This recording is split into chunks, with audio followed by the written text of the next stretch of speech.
18 سال سے کم عمر کے جو بچے ہوں گے وہ پتنگ بازی نہیں کر سکیں گے، اور رجسٹرڈ جو دکاندار ہوں گے انہی سے آپ کو جا کے پتنگ خریدنی پڑے گی، انہی سے ڈور خریدنی پڑے گی۔ اگر کوئی رائٹ لیفٹ سے آپ کو چیز دے گا تو پکڑا جائے گا۔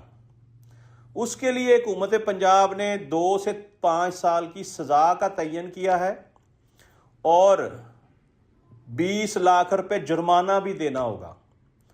اور جو احتیاطی تدابیر ہیں وہ میں آپ کو پڑھ کر سناتا ہوں تاکہ غلطی کی گنجائش نہ رہے۔ اس کے اہم نکات یہ ہیں کہ 18 سال سے کم عمر بچے پتنگ نہیں اڑا سکیں گے، خلاف ورزی پر والدین یا سرپرست ذمہ دار ہوں گے، یعنی والدین کے اوپر FIR درج ہوں گی۔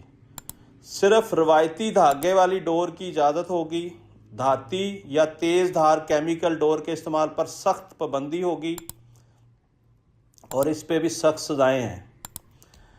خلاف ورزی پر 3 سے 5 سال، میں نے 2 سال کہا تھا، 3 سے 5 سال قید اور 20 لاکھ روپے جرمانہ عائد کیا جائے گا۔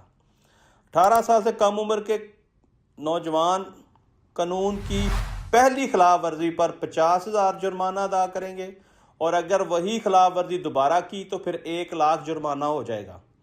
سزائیں اس کے علاوہ ہیں۔